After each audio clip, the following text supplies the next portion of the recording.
Alright people, what's up? So it's that time of year again. So without any further ado, for this year I went through and I played 60 games in completion. I have a link to my thread based on that.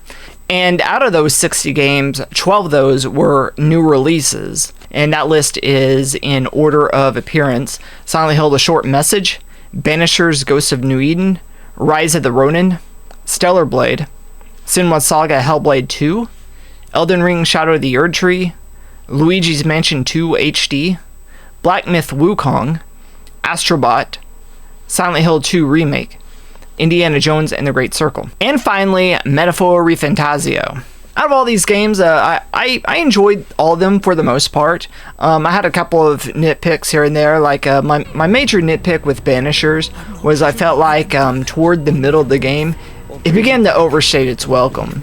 The game in and of itself should have been a really nice, tight 12 to 15 hour game, but it ended up being like a 30-hour game. I just felt like it really overstayed its welcome. And my major complaint with Rise of the Ronin was the gameplay was really cool, but I felt like the narrative just kind of fell off the rails. In fact, like kind of halfway through, I'm like, I don't even know what is even going on with the story. There's like some political turmoil, and we're trying to join sides, but by the end of the game, it seemed like nothing was at stake because you were just basically joining all the sides together. To me, it just didn't make a lot of sense. And my major complaint with Metaphor Refantasio was, personally, I just felt like that Persona 5 was a head and shoulders stronger title. I didn't think Metaphor Refantasio had that good of a soundtrack. The soundtrack actually was kind of annoying at times. Number two, I didn't think that the story was as compelling as Metaphor, because it seemed like, you know, people are just dying left and right and then just getting resurrected. There weren't as many stakes in the characters as in other games. And also, like, the final boss in Metaphor was absolute complete trash. So that really soured my taste on the game as a whole. I know that everybody completely just decimated Silent Hill: The Short Message. I thought it was fine. It was fine for what it was, but, you know, it was short, but whatever. I had complaints about Keighley including Elden Ring: Shadow of the Erdtree into the Game of the Year conversation as a nominee, because it's just a DLC. I enjoyed it. I thought it was great. My major nitpick was the final boss of it was just ridiculously hard. I thought he was harder than he should have been. So, but for the main thing though is I don't think that it necessarily warrants a spot on the Game of the Year platform, because it simply wasn't a game, it's a DLC. So with that being said, my 6 Game of the Year nominees are as follows: Silent Hill 2 Remake. Just put the gun to their head and Astrobot,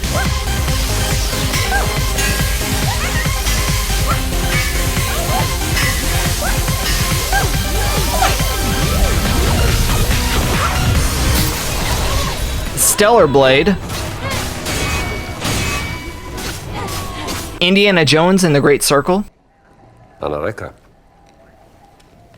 โถอาถรรพ์โถที่ต้องคำสาปด้วยมนต์ดำภายในโถบรรจุสิ่งที่คุณเกลียดกลัวที่สุดที่สัมผัสได้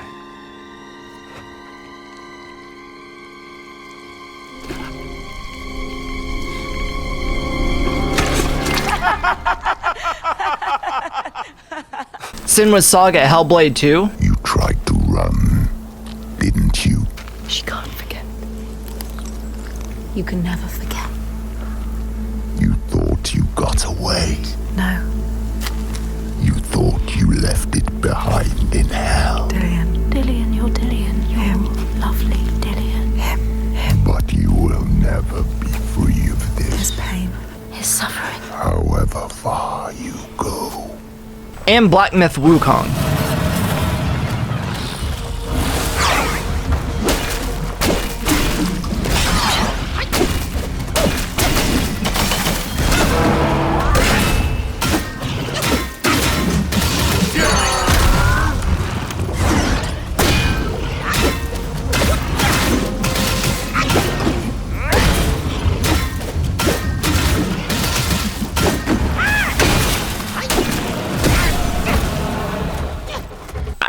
thoroughly enjoyed all 6 of those games.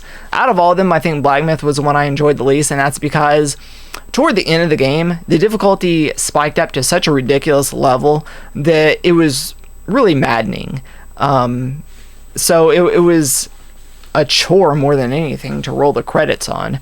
But other than that, 5 extremely solid, strong games that I think that in any year would be 5 fantastic titles. So considering all those strong nominees, my Game of the Year pick for the year 2024 is Stellar Blade. Now, what I really liked about Stellar Blade is its focus on just pure gameplay and action. Like, this is a type of game I want more of. I want everybody to be making games that you just jump in and it's just immediately just action, adventure, and that kind of thing. They're kind of I've never played a Ninja Gaiden game, but I'm playing Ninja Gaiden 2 Black right now, and I'm getting a lot of those same Stellar Blade vibes from it. It's just really engaging and really exciting. The action is great, the gameplay is tight, responsive, it's great. And the thing I really liked about Stellar Blade also was the soundtrack was absolutely just phenomenal in my mind.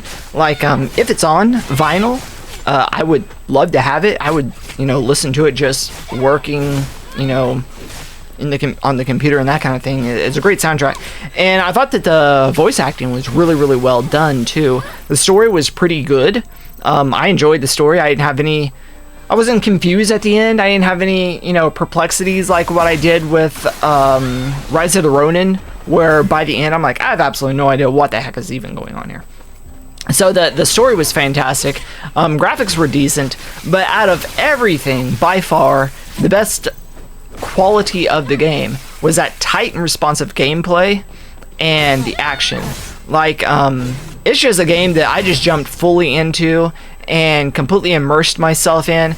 Just a fantastic, absolutely stem to stern, just a great game in all respects. And I gotta give it to Shift Up. They're a new studio out of Korea, and so this was their first major, third person narrative driven game. This is their first outing, and they just absolutely hit it out of the park. Just a fantastic game. And also have to give a shout out to Game Science, who developed Black Myth Wukong. Also another first major third-person narrative outing from that studio as well, and they absolutely just smashed it out of the park.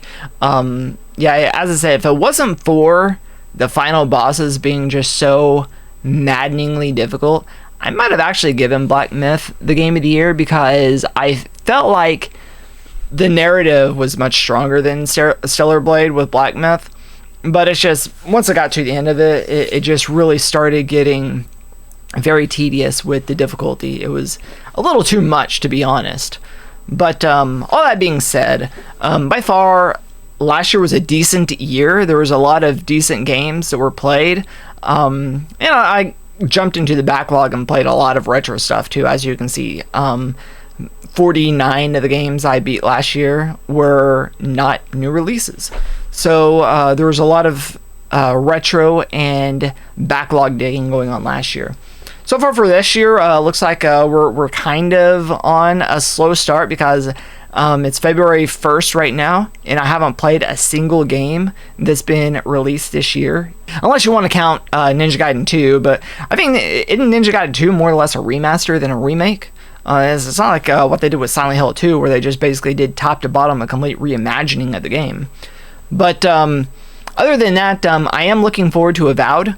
So that's going to be coming out, and I'm also looking forward to Doom: The Dark Ages. That's going to be coming up here soon. I'm also looking forward to that turn-based game that Microsoft was showing at the Developer Direct a week ago.